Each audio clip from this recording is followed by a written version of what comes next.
18వ అధ్యాయము తీద్దాము.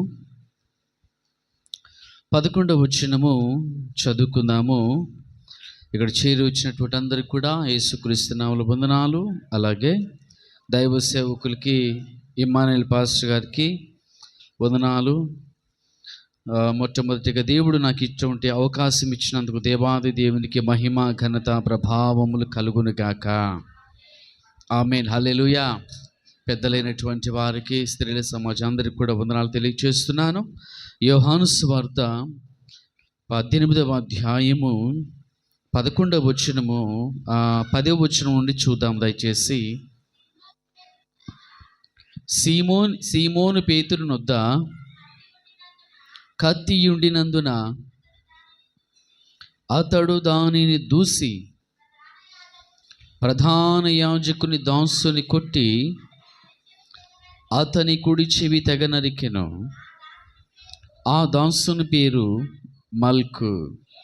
యేసు, కత్తి ఒరలో ఉంచుము, తండ్రి నాకు అనుగ్రహించిన గిన్నెలోనిది నేను త్రాగకుందునా అని పేతురుతో అనెను. దేవుని స్తోత్రం కలుగును గాక.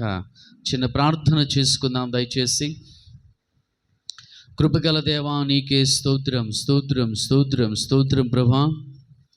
ఈ మధ్యాహ్న కాల వేళ సమయంలో మీరే ఉండి మాతో మాట్లాడండి. నీ సన్నిధి మాతో ఉంచండి. ప్రత్యేకముగా మీరుండి మాతో మాట్లాడమని అడుగుచున్నామయ్యా. ప్రతి ఒక్క హృదయములు తెరవండి, మనోనేత్రములు వెలిగించమని ప్రార్థిస్తూ యేసు నామమున ప్రార్థిస్తున్నాను తండ్రి. ఆమేన్. ప్రియ దేవుని బిడ్డలారా, సీమోను పేతురు గురించి ఇక్కడ కొన్ని మాటలు చూస్తున్నాం మనము. ఇది ఎక్కడ జరిగింది, ఏ సందర్భంలో జరిగిందనంటే, యేసు ప్రభువారు ఆ రోజు రాత్రి సిలువ వేయబడిపోయేటువంటి రోజు రాత్రి పాటలు పాడుకుంటూ ఆ రాత్రి భోజనం అయిపోయిన తర్వాత ఆ తర్వాత కిద్రోను వాగు దాటి అక్కడ ఒలీవల తోటలోనికి, గెత్సెమనేటువంటి తోటలోనికి వెళ్ళినటువంటి సందర్భంలో ఇస్కరియోతు యూదా, అతని పేరు యూదా. ఏం పేరు అతని పేరు? ఇస్కరియోతు అని ఎక్కడి నుంచి వచ్చింది మరి? ఇస్కరియోతు యూదా యొక్క తండ్రి. యూదా తండ్రి పేరు ఇస్కరియోతు. అంటే 12 మంది శిష్యుల్లో ఇంకొక యూదా ఉన్నాడు. 12 శిష్యులు అక్కడ ఉన్నటువంటి వాళ్ళు యూదా ఉన్నారు కాబట్టి యోహాను ఉంటున్నారు. అంటే 2-3 ఉంటే మనం ఏం చేస్తూ ఉంటాం, వాళ్ళ తండ్రి పేరు పెట్టో లేకపోతే ఇంటి పేరు పెట్టో ఏదో ఒకటి పేరు కలుపుకొని పిలుస్తాం కదా. అట్లాగా అన్నట్టుగా ఇతను తండ్రి పేరు ఇస్కరియోతు, అందుకని ఇస్కరియోతు యూదా. ఆ రాత్రికాల సమయంలో ఇస్కరియోతు యూదా ప్రభువునకు అప్పగింపబోయేటువంటి రాత్రి. అక్కడ మనం చూస్తూ ఉంటే యేసు ప్రభువారు ఆ రాత్రి ప్రార్థన చేశాడు. ఆ తర్వాత ప్రార్థన చేసి వచ్చేసిన తర్వాత ప్రధాన యాజకునికి ఉన్నటువంటి సైనికులు వేరు, బంట్రౌతులు అన్నారు. ఇక్కడ మనం చూస్తే బైబిల్ గ్రంథంలో చక్కగా మనం గమనిస్తూ ఉంటే బంట్రౌతులు అని ఒక చోట రాయబడి ఉంటుంది, మరలా సైనికులు అని ఉంటారు. ఈ బంట్రౌతులు ఎవరు, సైనికులు ఎవరు అని మనము అర్థం చేసుకుంటే, బంట్రౌతులు అంటే యూదా ప్రజలకు ప్రధాన యాజకునికి అందుబాటులో ఉండేటువంటి వాళ్ళు, ప్రధాన యాజకునికి సంబంధించినటువంటి వాళ్ళు. సైనికులు అంటే వాళ్ళు రోమా సామ్రాజ్యానికి సంబంధించినటువంటి వాళ్ళు సైనికులు అన్నమాట. దేవుని స్తోత్రం కలుగును గాక. హల్లెలూయా. అటువంటి సమయంలో యేసు ప్రభువారు యుద్ధకు వచ్చేసినటువంటి వాళ్ళు ఎవరనంటే 2 రకాలైనటువంటి వాళ్ళు కూడా వచ్చారు. ప్రధాన యాజకుని ఉన్నటువంటి పోలీసులు అనుకోండి, రోమా సామ్రాజ్యానికి అట్లా చాలామంది కూడా అక్కడ ముఖ్యంగా వచ్చింది ఎవరంటే ప్రధాన యాజకుని దగ్గరికి బంట్రౌతులు వచ్చారు. ప్రభువును పట్టుకున్నారు. సీమోను పేతురు దగ్గర కత్తి ఉంది, చెవి తెగ నరికాడు. అయితే ఇక్కడ మనం గమనించాల్సింది ఏంటంటే, చెవి తెగ నరిగితే ప్రధాన యాజకుని దాసుని కొట్టాడు, చెవి తెగ నరికాడు. ఆ తర్వాత ప్రభు ఏం చేశాడు మనం చూస్తే, ఇక చాలు ఆపు అని చెప్పి కత్తిని వరలో ఉంచు, తండ్రి నాకు అనుగ్రహించిన గిన్నెలో ఉండి నేను త్రాగకుందునా. దేవుని స్తోత్రం, హల్లెలూయా అని పేతురుతో అన్నాడు, ప్రశ్నిస్తున్నాడు అన్నమాట పేతురుని. పేతురు, తండ్రి నాకు అనుగ్రహించిన గిన్నెలోనిది నేను త్రాగకుందునా. ఈ ప్రశ్న. పేతురైతే సమాధానం లేదు. తర్వాత మనం చూస్తే వేరొక పత్రిక ఈ యొక్క చెవి తెగ నరికిన విషయాల గురించి 4 పత్రికల్లో కూడా ఉన్నాయి. ప్రభువు ఎవరైతే ప్రభువుని బంధించడానికి వచ్చారో అతని చెవి తెగిరిపోతే అతికించేస్తాడు, ఆడ స్వస్థపరిచాడని చెప్పాలా. 2 చేతులు తెలుస్తాం, హల్లెలూయా. అంటే మరలా ఇంకొక చోట ఇంకొక మాట ఏముంటుందంటే, మత్తయి సువార్తలోనే 26వ అధ్యాయం 51 నుంచి 54 అట్లా ఆ అధ్యాయంలో మనం చూస్తూ ఉంటే పేతురు అని రాయబడదు, కానీ అంటాడు, తండ్రి నేను వేడుకుంటే 12 సేనా వ్యూహముల కంటే ఎక్కువైనటువంటి వారు నేను పంపడా. 12 సేనా వ్యూహములు అంటే ఒక్కొక్క సేనా వ్యూహం ఎంత అంటే 6000. ఎంత? 12 72. 72,000 దేవదూతలు వచ్చి, దేవుని స్తోత్రం, హల్లెలూయా, 72,000 మంది దేవదూతలు వచ్చేసి యుద్ధం చేసేస్తే ఈ ప్రపంచమే నాశనం అయిపోతుంది, ఉండదు, అతలాకుతలం అయిపోద్ది. దేవుని స్తోత్రం, హల్లెలూయా. ఎందుకంటే ఒక దేవదూత వచ్చి యుద్ధం చేస్తేనే 185,000 మంది చనిపోయారు. ఆ రాత్రి మనము పాత నిబంధన గ్రంథంలో చూస్తే మనము, దేవుని స్తోత్రం, హల్లెలూయా. ఇక్కడ విషయం ఏంటంటే, దాని అర్థం ఏంటంటే, నాకు చేత అవుతుంది కానీ నేను చేయను. ఎందుకనంటే తండ్రి నాకు అప్పగించిన బాధ్యతను, చిత్తాన్ని నెరవేర్చాలి. రాయబడిన నా గురించి ప్రవచనముగా చెప్పబడినటువంటి లేఖనాలు నేను నెరవేర్చాలి. కాబట్టి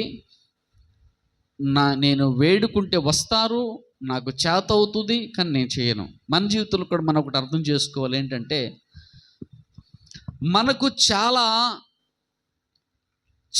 చేయగలిగేటువంటి విషయాలు ఉంటాయి, కానీ మనం ఏం చేయాలంటే, మన జీవితంలో కూడా బలం ఉంది, ఎదుటి వ్యక్తిని కొట్టగలము, కానీ నేను కొట్టను. ఎందుకంటే నేను అలాగ చేస్తే దేవుని వాక్యాన్ని నిరర్ధకం చేస్తాను, నా ప్రభుకి నేను చెడ్డ పేరు తీసుకొస్తాను. హల్లెలూయా. ఆ వ్యక్తి నా మీద దౌర్జన్యం చేస్తున్నాడు అనుకోండి, నీ వస్తువు తీసుకుని ఉన్నాడు, నీకు మంది బలం ఉంది, బంధు బలం ఉంది, ఊర్లో వాళ్ళకంటే కూడా ఎక్కువ బలము ఉండొచ్చు. ఓకే, నువ్వు పిలిస్తే 10 మంది కాకపోతే 20 మంది నీ వాళ్ళు రావచ్చు, కానీ నేను అలాగ చెయ్యను అనుకోవాలా. ఎందుకంటే తెలుసా, నేను చెయ్యగలను కానీ చెయ్యను.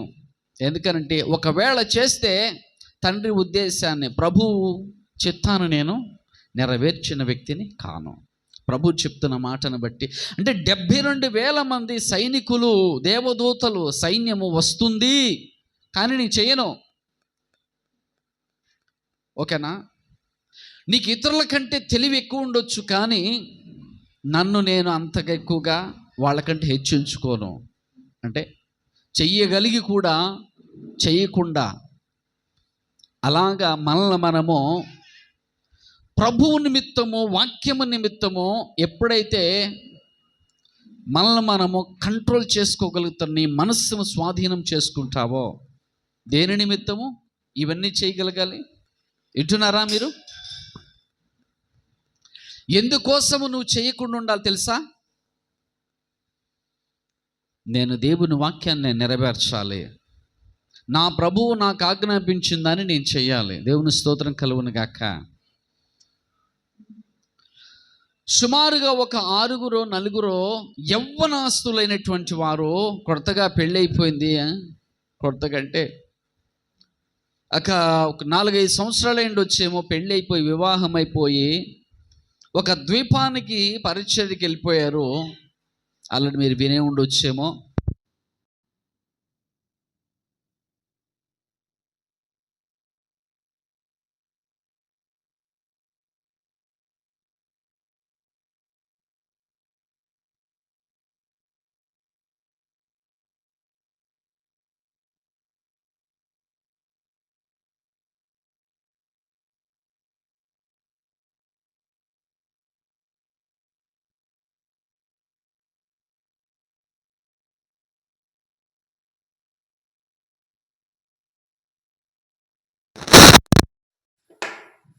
ఏముంది? గన్ ఉంది. పైకి షూట్ చేసాడు కానీ వాళ్ళని షూట్ చేయలేదు. ఓకే, ఎందుకు వాళ్ళు షూట్ చేయలేదు? వాళ్ళు చంపుతున్నారు. తనతో వచ్చినటువంటి తన సహోదరుల్ని, ఫ్రెండ్స్ని చంపేస్తున్నారు. దేవుని స్తోత్రం, హల్లెలూయా. తనతో వచ్చినటువంటి వారిని చంపుతున్నారు. వీళ్ళని కాపాడుకోవడానికి వీళ్ళు షూట్ చేయొచ్చు, గవర్నమెంట్ ఏమనదు. ఓకేనా? గవర్నమెంట్ ఏమనదు. మామూలుగా వినపడుతుంది అందరికీ. ఇలాగా ఏది బాగుంది? ఇలా బాగుందా? అది బాగుంది. ఓకే, దేవుని స్తోత్రం, హల్లెలూయా. చాలా జాగ్రత్తగా వినండి. పైకి షూట్ చేశారు, అయినా వాళ్ళు వచ్చేసి పెద్ద అది తీసుకున్నారు, చంపేశారు. ఓకేనా? అంటే దీని అక్కడ అర్థం ఏంటంటే వాళ్ళని రక్షణలోకి నడిపించడానికి వీళ్ళు చనిపోవడానికి సిద్ధపడ్డారు కానీ వాళ్ళని చంపాలి. అంటే ఇక్కడ ఏంటంటే అవకాశం ఉంది కానీ అవకాశం వాడుకోవాలి. దేనికోసం తెలుసా? వాళ్ళ రక్షణ కోసం. మన జీవితంలో కూడా ప్రభువును చూచి అలాగ ప్రాణం పెట్టినటువంటి అవకాశాలు వాడుకోకుండా ఉన్నటువంటి సేవకులు, చనిపోయినటువంటి సేవకులు ఉన్నారు కదా, అలాంటి సేవకులను చూసి మనం నేర్చుకోవాల్సింది ఏంటంటే వాళ్ళు ఎవరో కాదు, మన పితరులు అనుకోవాలి. నేర్చుకోవాల్సింది ఏంటంటే నేను కూడా నాకు ఉన్నటువంటి అవకాశాలన్నిటి పక్కన పెట్టి వాక్యాన్ని నేను నెరవేరుస్తా, నా ప్రభు చిత్తాన్ని నేను నెరవేరుస్తా అంటాడు. ఇక్కడ నాకు అవకాశం ఉంది కానీ నాకు అప్పగింపబడింది ఏంటంటే దేవదూతల్ని పిలుచుకోవడానికి తండ్రి నాకు పర్మిషన్ ఇచ్చాడు, కానీ నేను చేయను. తండ్రి నాకు పాత్రని ఇచ్చాడు, గిన్నెలో తాగాలి. దేవుని స్తోత్రం కలుగును గాక.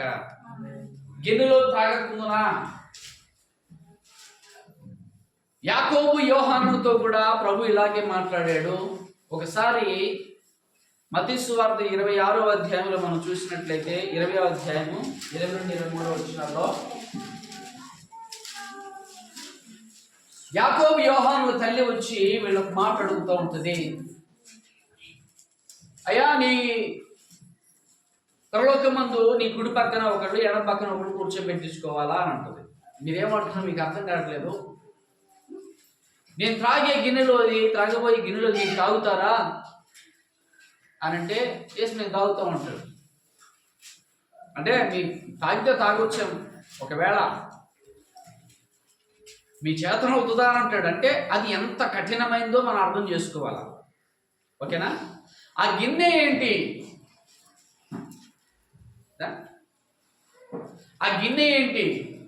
ఆ గిన్నెను గురించే మళ్ళా ప్రభు అంటూ ఉంటాడు. గెత్సెమనే తోటలో ప్రార్థన చేస్తూ అక్కడే ఆ రాత్రి, తండ్రి నీ చిత్తమైతే గిన్నె నా ఎదురు నుండి తొలగించుము.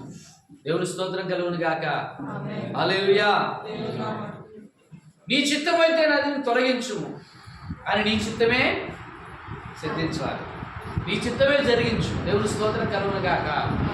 ఆమేన్. హల్లెలూయా. ప్రియ దేవుని బిడ్డలారా, జ్ఞాపకం చేసుకోవాల్సింది ఏంటంటే కొన్నిసార్లు ప్రభు మనల్ని ఏం చేస్తాడంటే అది నువ్వు భరించాలా, అంతే, వదిలే చేస్తున్నా. ఓకేనా? మీ ఇళ్లలో కానీ బయట విషయాల్లో కానీ ఇలాంటి సందర్భాలు మీకు ఎదురు కావచ్చు, మీ తప్పు లేకుండానే. వింటున్నారా? మీ తప్పు లేకుండానే, నీ తప్పు లేకుండానే నీకు అవమానం జరగవచ్చు. నీ తప్పు లేకుండానే నిన్ను నిందించవచ్చు, కొట్టవచ్చు, తిట్టవచ్చు, ఏదైనా చేయొచ్చు. కానీ నీ స్పందన ఏంటి? నువ్వే ఎలా స్పందిస్తావు అప్పుడు? హల్లెలూయా. ఎవరు అందరూ వింటున్నారా? స్త్రీలు మంచి వారు. ఒక విశ్వాసి అన్నది, మా విశ్వాసి ఏందనంటే, సమస్య వస్తేనంట ఇంట్లో ముందు కొట్టి బయటకు వచ్చేసి ఏడ్చి నన్ను కొట్టారంటారంట. ఎట్లాగా? మా ఇళ్ళలో ఎట్లా జరుగుతుందంటే అని చెప్తుంది. ముందు మా లోపల కొట్టి బయటకు వచ్చేసి నన్ను కొట్టారని ఏడుస్తారంట. ఎవరాళ్ళు? ప్రార్థనకి వెళ్ళేవాళ్ళే మంది. ఏంటి? ప్రార్థనకి వెళ్ళేవాళ్ళే. మళ్ళీ అమాయకంగా వస్తారు, చర్చిలో కూర్చుంటారు, బోరుని ఏడ్చేస్తారు. ఇది తండ్రి చిత్తాన్ని నెరవేర్చినట్ల? నీకు అప్పగింపబడింది ఆ పాత్రలోనిది నువ్వు తాగడం కాదు, వాళ్ళ చేత తాగిచ్చేస్తున్నావు. ఓకేనా? యేసు ప్రభువారు ఏమన్నాడు తెలుసా? నాకు ఆ పాత్రనిచ్చాడు, ఖచ్చితంగా నేను తాగాల్సిందే. నువ్వు తాగుతావా? నా పక్కన కూర్చోవాలని నువ్వు తాగుతావా అని అన్నాడు. నా పక్కన కూర్చోవాలని నీకు ఆశ ఉంది, ఆ పాత్రలో ఉన్నది నువ్వు త్రాగుతావా? ఆ పాత్రలో ఏంటంటే యెహెజ్కేలు గ్రంథం మనం చూద్దాము. 23వ అధ్యాయము 30 నుంచి చదువుతాం దయచేసి.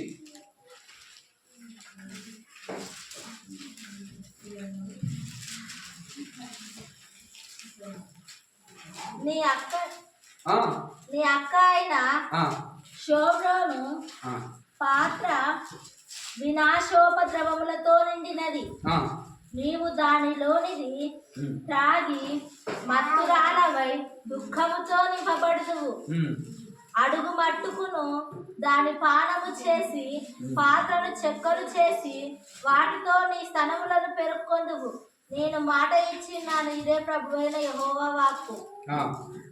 ప్రభువైన యెహోవా ఈ మాట సెలవిచ్చుచున్నాడు. 30 నుంచి నీవు అన్య జనులతో చేసిన వ్యభిచారమును బట్టి నీవు వారి విగ్రహములను పూజించి అపవిత్రపరచుకొనుటను బట్టి నీకు ఇది సంభవించును. నీ అక్క ప్రవర్తించినట్టు నీవును ప్రవర్తించితివి గనుక అది పానము చేసిన పాత్రను నీకు ఇచ్చేది. ఇక్కడ ఏంటంట? ఎవరి గురించి చెప్తున్నారంటే యూదా రాజ్యమును గురించి దేవుడు యెహెజ్కేలుకు ఒక ప్రవచన రీతిగా ఇచ్చిన వాక్కు ఉన్నారా? అంటే అంతకుముందు, దీనికి ముందు ఒక సుమారుగా కొన్ని సంవత్సరాల ముందు, అనేక సంవత్సరాల ముందు ఇశ్రాయేల్ రాజ్యం ఉంది. ఏ రాజ్యము? ఇశ్రాయేల్ రాజ్యము చెరలోనికి వెళ్ళిపోయింది. దేవుని స్తోత్రం కలుగును గాక. చెరలోనికి వెళ్ళిపోతే చాలా శ్రమ పడుతుంది. బానిసత్వంలో ఉన్నారు వాళ్ళు. అయినా కానీ వాళ్ళను చూసి బుద్ధి తెచ్చుకున్నటువంటి యూదా రాజ్యం ఏం చేసిందంటే, ఇశ్రాయేలీయులు చేసినటువంటి ఏ పాపమైతే చేశారో, ఏ విగ్రహారాధన అయితే చేశారో, ఏ బయలుదేవతలకు వాళ్ళు పూజించారో అదే విధంగా వీళ్ళు పూజించారు. దేవుడు అంటున్నాడు, నీ అక్క ఉంది కదా, ఇశ్రాయేలు రాజ్యమైన నీ అక్క, వాళ్ళు వచ్చేసి చేసినట్టే నువ్వు కూడా చేస్తున్నావు. దేవుని స్తోత్రం కలుగును గాక. ఆమేన్. హల్లెలూయా. విగ్రహం చేద్దాం. హల్లెలూయా. ఈ పాత్ర దేవుడు నేనేమన్నా తప్పని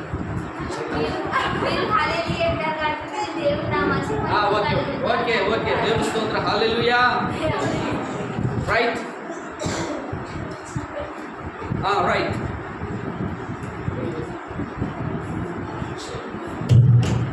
Praise the Lord. Happy New Year. Right. దేవుని నామమున కలుగును గాక. ఆమేన్. ఇక్కడ మనం చూస్తే వీళ్ళు చేసిన తప్పును మనం చూస్తే, జాగ్రత్తగా మనం పరిశీలన చేస్తే, దేవుడు వీళ్ళతో స్పష్టంగా ఏమి మాట్లాడుతున్నాడని మనం పరిశీలనగా చూస్తే దాన్ని పెట్టాడు సరిగ్గా. మన పరిశీలనకు చూస్తే దేవుని బిడ్డలారా, 32వ వచనం చూడండి దయచేసి.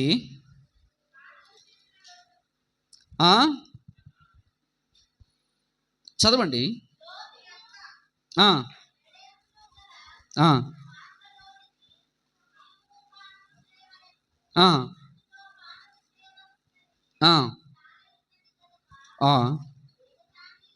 ఎగతాళియు అపహాస్యమును నీకు తటస్థించెను. 33, నీ అక్క అయిన షోమ్రోను పాత్ర వినాశోపద్రవములతో నిండినది. దేవుని స్తోత్రం కలుగును గాక. ఏ పాత్ర అంటే ఇది? వినాశము, ఉపద్రవము. ఏంటి ఈ పాత్రలో ఏముందంట? ఉపద్రవము.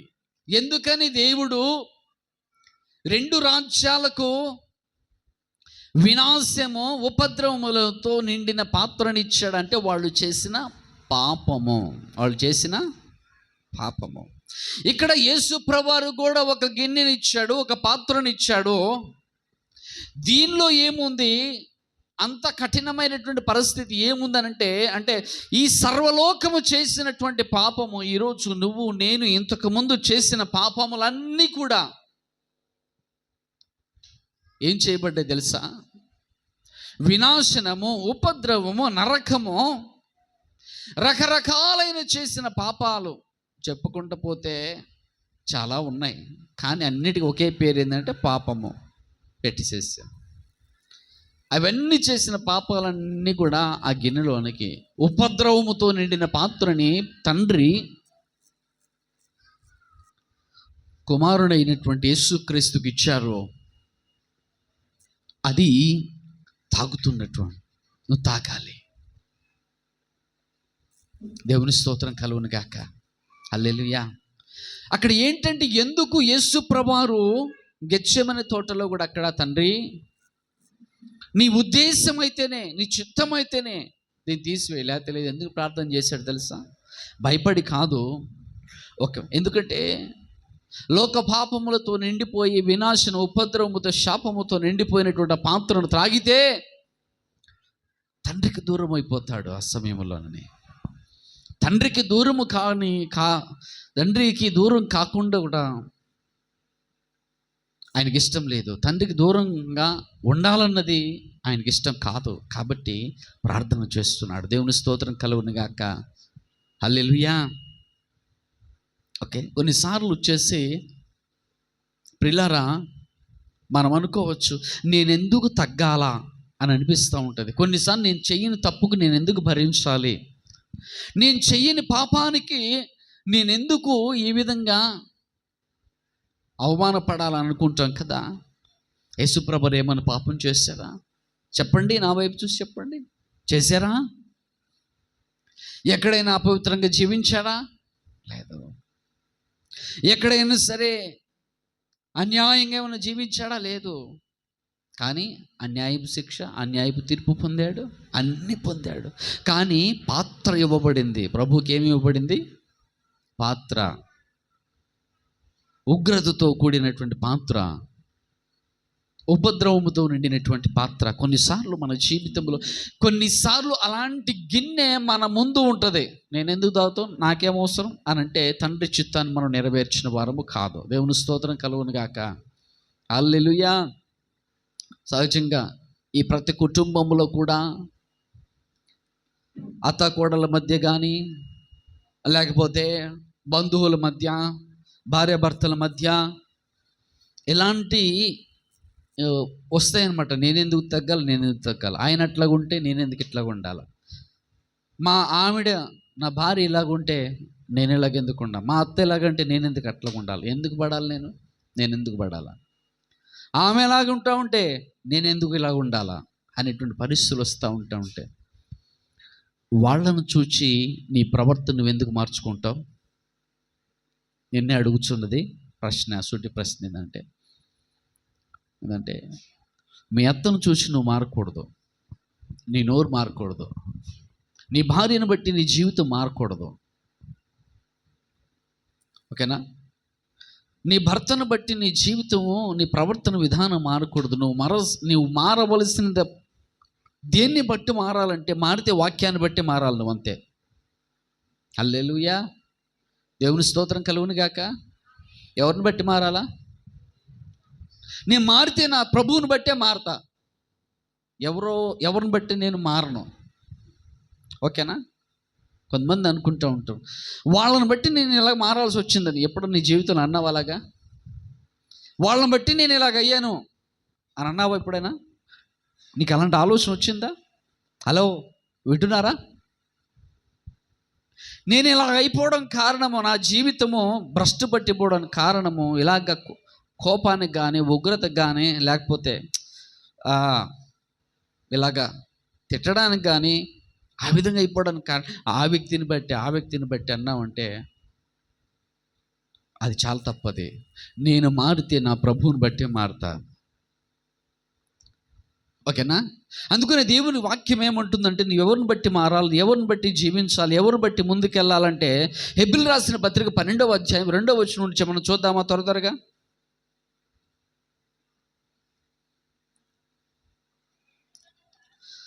త్వరగా బిగ్గర చదవండి. ఎందుకనగా దేవదూతల ద్వారా 12వ అధ్యాయం 2వ వచనం, మనము కూడా ప్రతి భారమును సులువుగా చిక్కులు పెట్టు ప్రతి పాపమును విడిచిపెట్టి విశ్వాసమునకు కర్తయు దానిని కొనసాగించువాడునైన యేసు వైపు చూచుచు మన ఎదుట ఉంచబడిన పందెములో ఓపికతో పరిగెత్తుతూ ఆయన ఎదుట ఉంచబడిన ఆనందము కొరకై అవమానము నిర్లక్ష్యపెట్టి సిలువను సహించి దేవుని సింహాసనం యొక్క కుడిపార్శ్వమున ఆసీనుడై ఉన్నాడు. దేవుని స్తోత్రం కలుగును గాక. బిగ్గర 2 చేతులు చెప్తాం హల్లెలూయా. బిగ్గరగా చెప్తాం హల్లెలూయా. రైట్ ప్రియులారా, చాలా జాగ్రత్త విందాము. రైట్, ఏంటంట? విశ్వాసమునకు కర్తయు దానిని కొనసాగించు వాడని యేసు వైపు చూచు. ఎవరి వైపు చూడాలి? అందరు చెప్పండి, ఎవరి వైపు? యేసు వైపు. ఎందుకు చూడాలంట? నీ విశ్వాసానికి కర్త అంటే మూలం ఆయనే.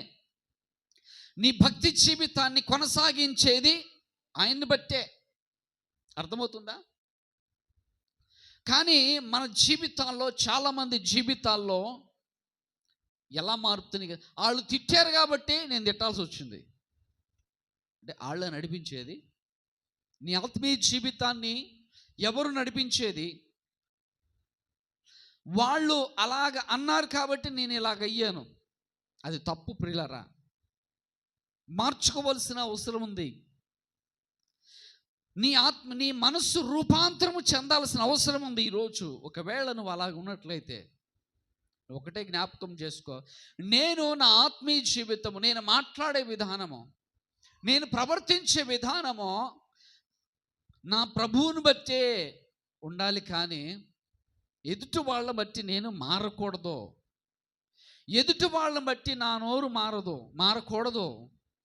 ఎదుటి వాళ్ళని బట్టి కాదు. యేసు ప్రభువారు కూడా ఏంటో తెలుసా? పేతురు కానీ వాళ్ళు ఇళ్ళు వచ్చేసి పెద్ద హంగామా చేస్తున్నారు. పేతురుని బట్టి ప్రభు మారాడా? వాళ్ళు వచ్చేసి తిడతండి. ప్రధాన యాజకుడు వచ్చేసేసి ప్రశ్నలు వేస్తూ ఉంటుంటే యేసు ప్రభువారు ఏమన్నాడు? వచ్చేసి నేను బహిరంగంగానే బోధించాను. బోధ ఎందుకు చెప్పంటే, బహిరంగంగానే బోధించాను కదా, రహస్యంగా ఏం చెప్పలేను కదా, వెళ్ళవాళ్ళని అడగండి అని అన్నాడు. అంటే ప్రధాన యాజకుడు దాసుడు ఉంటాడు, అక్కడ నుండి బాగా కొడతాడు పాపం. అప్పుడంట ఇక్కడ బాగా దెబ్బ తగులుతుంట కంటికి ఇట్లా. ప్రభుకి మారాడా ప్రభు? అక్కడ మారాడా? తన ఉద్దేశం ప్రభు తండ్రి ఏది చెప్పాడో అదే తన మనస్సులో ఉంది, తన ఎదుట ఉంది. దేవుని స్తోత్రం కలుగును గాక. వాక్యాన్ని నేను నెరవేర్చాలి. అందరు చెప్పండి, వాక్యాన్ని నా కోసము, అందరు చెప్తారు, నా కోసము చెప్పబడిన వాక్యము నేను నెరవేర్చాలి. నీకోసం, నా కోసం ఏం రాయబడింది అంటూ ఉంటుంది తెలుసా? నీకోసమే ప్రభు చెప్పింది. క్షమించు అన్నాడు, ప్రేమించు అన్నాడు, ఓకేనా, సహించు అన్నాడు, ఓర్చుకున్నాడు. ఇవి నీకోసం కాదా? ఎవరైనా ఇవి నా కోసం కాదన్న వాళ్ళు ఎవరైనా చెయ్యొద్దండి. దేవుని స్తోత్రం కలుగును గాక. ఇవి నా కోసం కాదన్న వాళ్ళు ఎవరన్నా ఉన్నారు ఇక్కడ? నీ కోసం అవునా కాదా? నేనైతే నా కోసమే అనుకుంటున్నా. అవునా కాదా? ఇన్నున్నాయి నీ కోసం వాక్యాలు. ఇన్నుంటే నువ్వు నెరవేర్చాలా లేదా? ప్రభు ఏమన్నాడు? నా కోసం రాయబడినటువంటి లేఖనము చాలా చోట్ల ఉంటుంది. మీరు యేసు ప్రభు లేఖనము నెరవేరునట్లు ఆయన ఈ మాట చెప్పినని ఉంటుంది. ఆయన ఈ మాటలు చెప్పినందువల్ల లేఖనం నెరవేరునని ఉంటుంది. అవునా కాదా? లేఖనం నెరవేరినట్లు ఆయన దప్పికొనుచున్నాను అని అంటుంది. అవునా కాదా?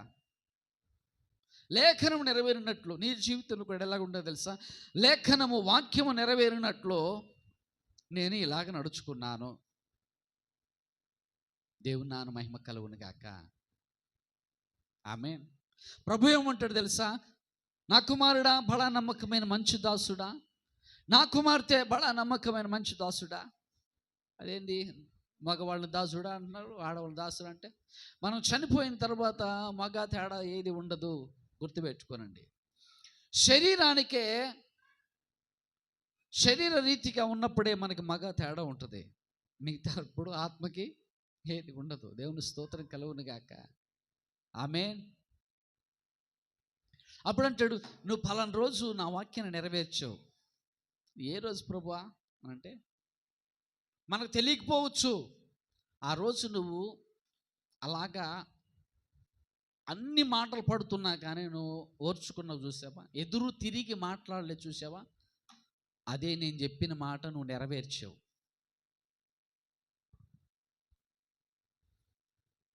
నువ్వు నా వలే జీవించావు. ఆమె చెప్తారు. ఆమె అందరు ఇక్కడే ఉన్నారా? దేవా, దేవుని మహిమ కలుగును గాక. ఏంటంటే యేసు ప్రభువారి వైపు చూస్తూ మనము మన భక్తి జీవితంలో ఉంది. పరుగు పందెం, అది ఆత్మీయ జీవితం అంటే ఏంటిది? బయట ఉండే పరుగు పందాల్లో ఒకళ్ళు ఇద్దరు ఫస్ట్ సెకండ్ థర్డ్ ఉంటే ఏమో, కానీ ఈ పరుగు పందెంలో ఎవరు చివరి వరకు ప్రయాణం చేసినా కానీ అందరికీ ప్రైజ్ ఉంటుంది. అందరికీ ప్రైజ్ ఉంటుంది. అవమానాన్ని నిర్లక్ష్య పెట్టాలి.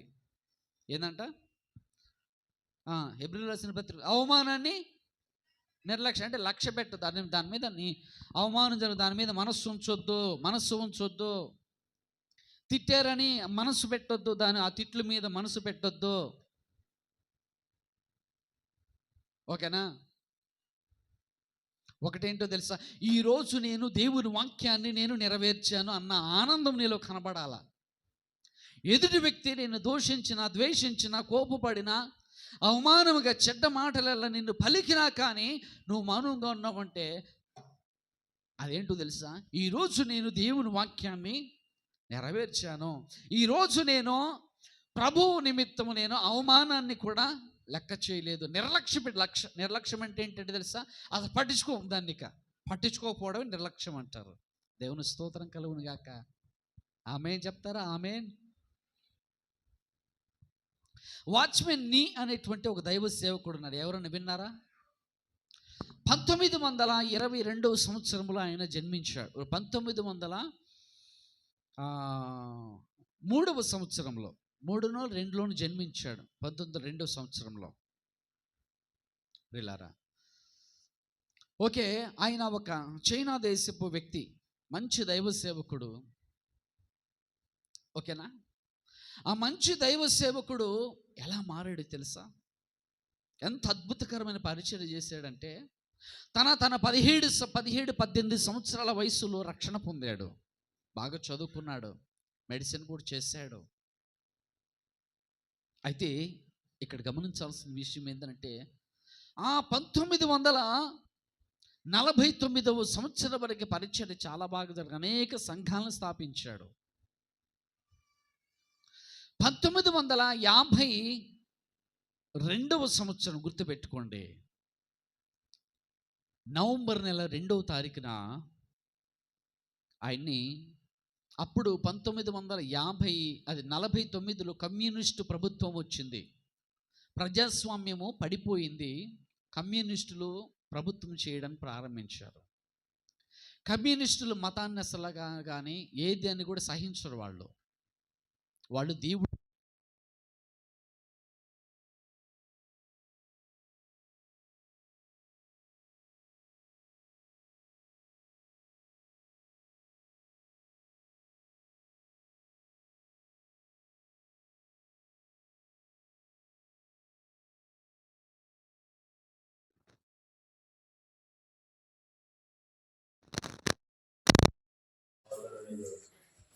వింటున్నారా?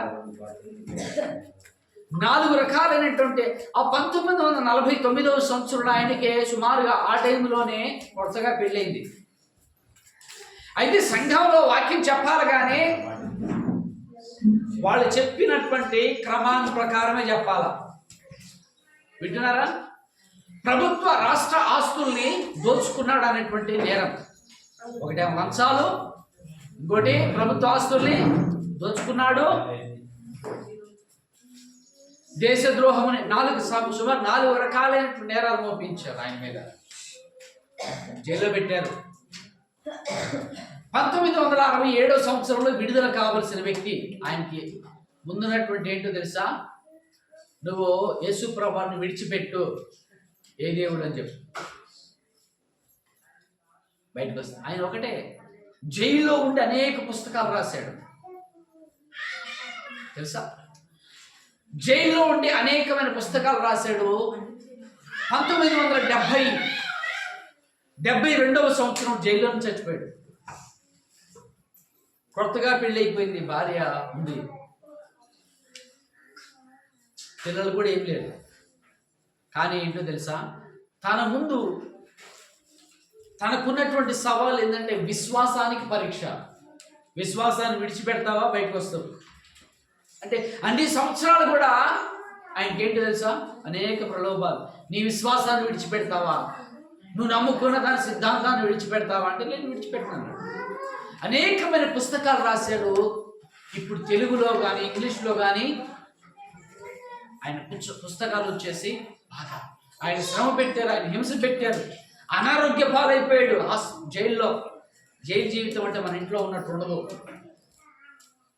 దేవాదేవుని మహిమ కలుగును గాక. తన యవన కాలము, తన వృద్ధాప్యం అంతా కూడా అక్కడ యవన కాలం మొదలుకొని తన వివాహ జీవితం, తన భార్యతో గడపాల్సినటువంటి సమయం అంతా కూడా అన్నీ వదులుకున్నాడు. దేనికి తెలుసా? విశ్వాసానికి పరీక్ష. ఏంటి? తనకి గిన్నె అప్పగించబడింది. నా కోసము నువ్వు సహిస్తావా, నా కోసం నిలబడతావా? ఆయన్ని బట్టి అనేకులు ధైర్యం తెచ్చుకున్నారు. ఆయన్ని బట్టి దేవాదేవుని మహిమ కలుగును గాక. ఆ రోజు యేసుప్రభువు సహించాడు. ఆ తర్వాత వాచ్మెన్ నీ అనేటువంటి వ్యక్తి ఆయన పుస్తకం చదివినప్పుడు చాలా నాకు బాధ అనిపించింది. అసలు చాలా బాధ అనిపించింది. ఇప్పటికీ కమ్యూనిస్టు ప్రభుత్వం ఉంది చైనా దేశంలో. అప్పుడు ప్రారంభంలో వచ్చిన 2-3 సంవత్సరాల్లో చాలా కఠినంగా ప్రవర్తించారు వాళ్ళు. ప్రియులారా, అలసిపోయినట్టు అనిపిస్తుంది. అందుకనే ఎబ్రిల్ రాసిన పత్రిక 12వ అధ్యాయం 3వ వచనంలో ఏమని తెలుసా? మీరు అలసట పడకయు, మీ ప్రాణములు విసుకకయు ఉండునట్లు పాపాత్ములు తనకు వ్యతిరేకముగా చేసిన తిరస్కారమంతయు ఆ ఎవరు తలంచుకోవాలంట? పాపాత్ములు ఏం చేస్తారో తెలుసా? నువ్వు భక్తి చేస్తావు అంటే ఖచ్చితంగా నీకు తిరస్కారం వస్తుంది. ఏమొస్తుంది? ఎక్కడో వస్తుంది తెలుసా? మీ ఇంట్లోనే వస్తుంది, ఎక్కడో కాదు, నీ వీధిలోనే వస్తుంది. ఇంకా చెప్పాలంటే మీ సంఘంలో కూడా వస్తుంది లేకుండా రావచ్చు. దేవుని స్తోత్రం. ఆమె వచ్చిందబ్బా, బయలుదేరింది విశ్వాసి, గొప్ప విశ్వాసి. ఈమెకి లాగి ఎవరు లేరంట ఇక. ఓకేనా? నాకు తెలిసిన ఒక అన్న ఉన్నాడు, మా సీనియర్. వాళ్ళ జేజీ ప్రార్థనకి వెళ్తా ఉంది. ఈయన కూడా ఎవరి కాలం వచ్చేసరికి ఈమె వెళ్తున్నా సార్ రారా అంటే వెళ్ళాడు. వెళ్ళిన తర్వాత కొన్నిసార్లు వెళ్ళాడు అలాగా. తర్వాత ఇంట్లో మార్పు రావడం ప్రారంభించేసింది. ముందుకు సరుకుని దయచేసి ఆయనలో మార్పు రావడము ప్రారంభించింది. ప్రభుని ప్రార్థన చేసుకోవాలనిపించింది. ప్రభు వచ్చేసేసి ఉపవాస ప్రార్థన చేసుకున్నాడని విని ఈయన కూడా ఏం చేశాడంటే సాబాతు ఒకట ఇది తీసుకుని వెళ్ళిపోయి కొండ మీదకి వెళ్ళిపోయాడు ప్రార్థన చేసుకోవడానికి. కొండ మీదకి వెళ్ళిపోయాడు ప్రార్థన చేస్తున్నాడు. ప్రార్థన చేస్తాడు. వాళ్ళ జేజీ ఉంటాడు, ఇంట్లో కూడా ప్రార్థన చేస్తాడు, ఉపవాస ప్రార్థన చేస్తాడు. జనానికి పిచ్చేం పట్టింది అంటారు. ఏంద్ర ఇది భక్తి అంటే ఏమనుకున్నాం? ఇదే అట్లా పోవాలా ఇట్లా రావాలా? ఎట్లా పోవాలంట? ప్రార్థన అంటే అది పెట్టి వాడు పోవాలా రావాలి. ఇదేం పిచ్చిరాని ఇది అసలుగా నేర్పించింది ఆమె. కానీ ఆమె ఏం వెళ్ళలేదు, లోతుగా నాటబడలేదు ఆమె ఆత్మీయ జీవితం. ఓకేనా? ఆయన విడిచిపెట్టాడు అంటే విడిచిపెట్టాలి. ఏకం బైబిల్ కాలేజీకి వచ్చాడు, దేవుని సేవకుడు అయిపోయాడు. దేవాదేవుని మహిమ కలుగును గాక.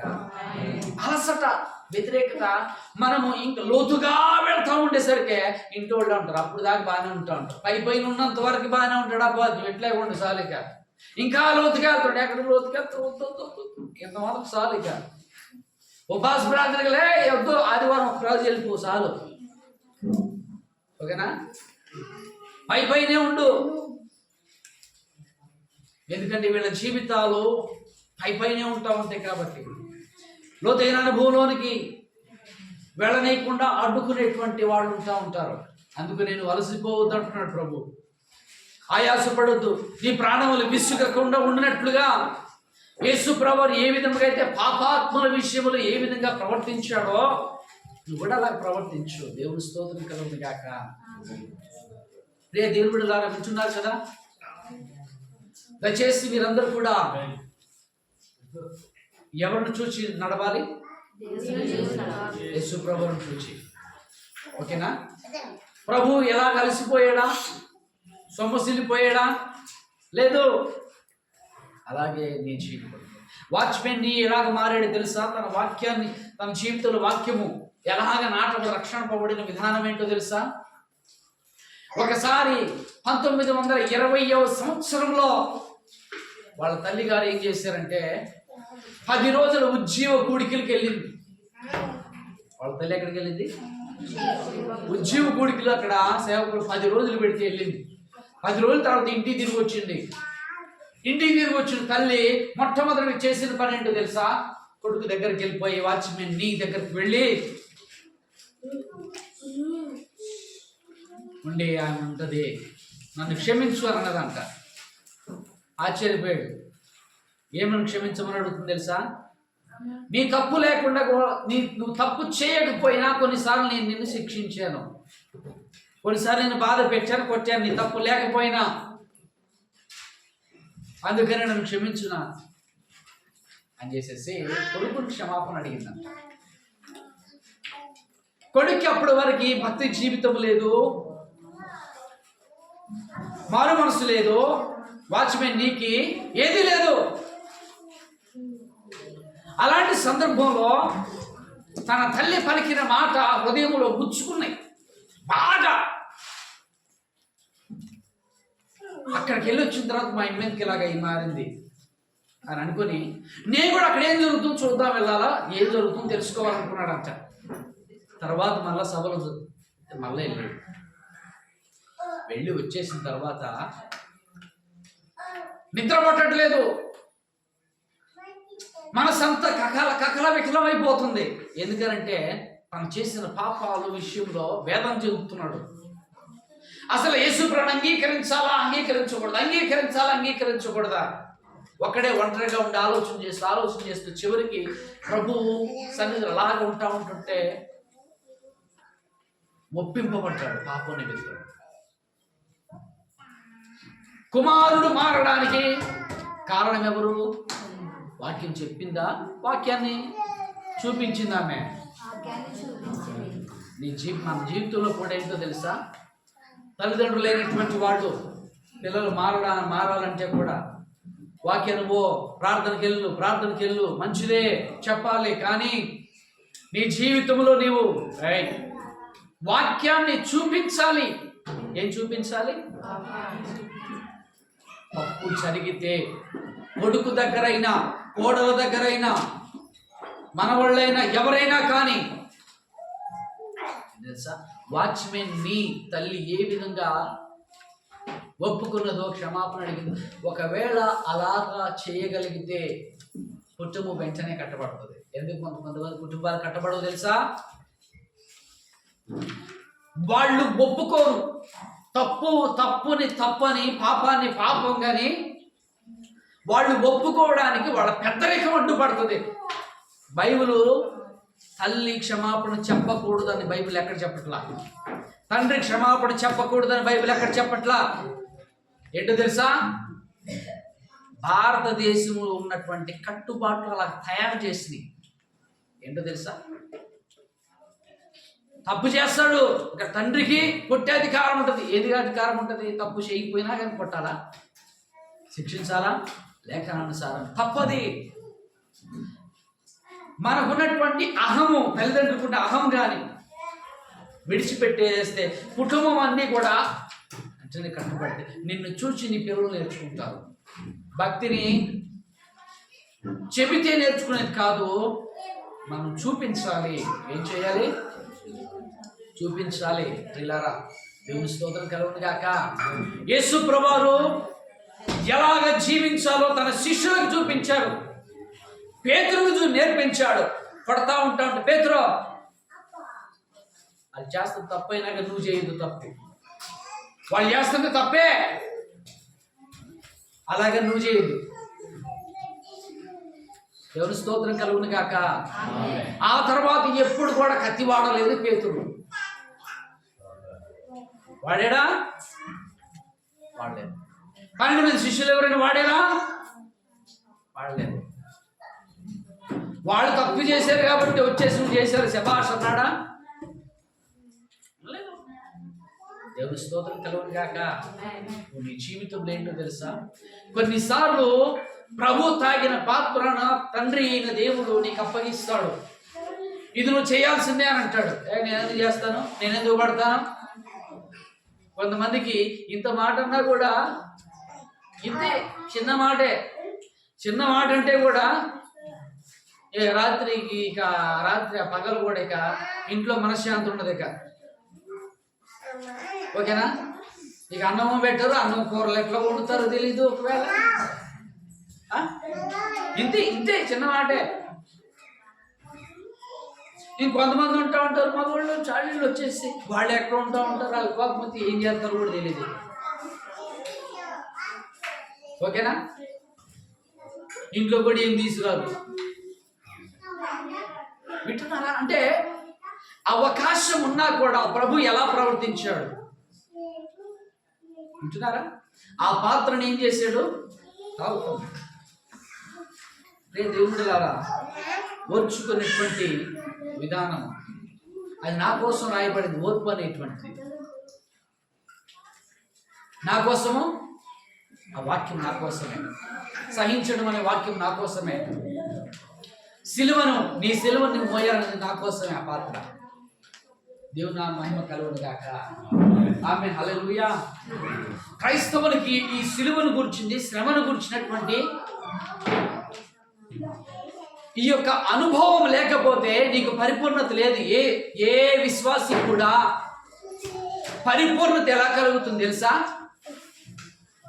శ్రమల ద్వారా మనం పరిపూర్ణం కావాల్సింది. శ్రమలు పడుతూ మన దేవుని రాజ్యంలో ప్రవేశించాల్సింది.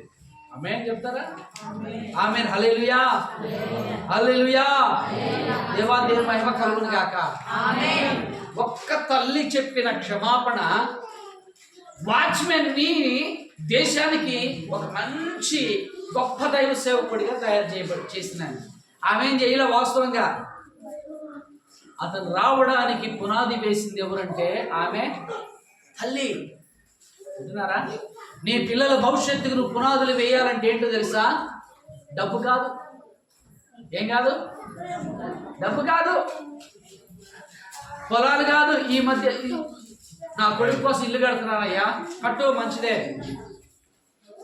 అందరూ శ్రద్ధగా విందాం. నా కొడుకు కోసము అది కొంటున్నా, నా కూతురు కోసం ఇది కొంటున్నా. నీ కూతురి కోసం, నీ కొడుకు కోసం, నీ కుటుంబం కోసము నీ జీవితాన్ని నువ్వు కట్టుకున్నావా? నీ జీవితాన్ని వాక్యంగా నువ్వు చూపిస్తున్నావా? ప్రభు చూపించాడు ఈ లోకానికి మాదిరికరంగా, సంఘానికి మాదిరికరంగా తన్ను తాను అర్పణగా చెల్లించుకున్నాడు. ఎలాగా? అర్పణగా, బలిగా, సంఘం కొరకు ఆయన ఆ రోజు అర్పింపబడ్డాడు. కాబట్టి ఈ రోజు ఈ ఇమ్మానుయేలు ప్రార్థనా మందిరం కట్టబడింది. ఆమె చెప్తారా? దేవుని స్తుతిస్తారా? దేవుని నా మహిమ కలుగును గాక, దేవుని స్తోత్రం కలుగును గాక. ఆమేన్, హల్లెలూయా. రైట్, దేవుని స్తోత్రం కలుగును గాక. ఆమేన్. రైట్, ఈ ఇమ్మానుయేలు ప్రార్థన మందిరం అలాగే ఆయనకు లాగా నీవు జీవిస్తే, నీ నిమిత్తం రాయబడిన వాక్యాన్ని నువ్వు నెరవేరిస్తే నీ జీవితం ద్వారా అనేకులు కట్టబడతారు. అలసిపోవద్దు, మోకరించుదాం దయచేసి. యేసు ప్రభువు తండ్రి చిత్తాన్ని నెరవేర్చారు, తండ్రి అయినటువంటి దేవుని చిత్తాన్ని నెరవేర్చారు.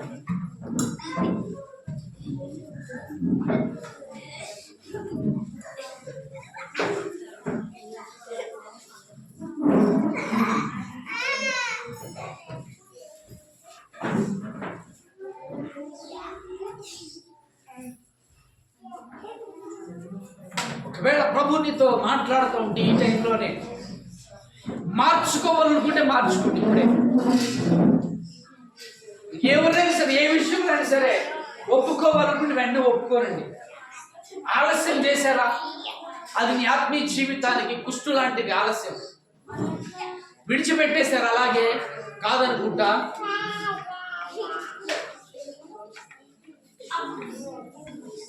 అది నీ ఆత్మీయ జీవితానికి మంచిది కాదు. నీ ఆత్మీయ జీవితానికి పునాదులు ఏంటంటే నీకోసం రాయబడింది నువ్వు నెరవేర్చు.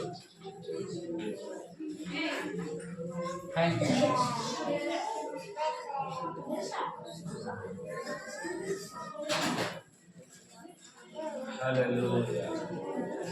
స్తోత్రం నాయనా తండ్రి, స్తోత్రం. పరిశుద్ధుడైన దేవా స్తోత్రం.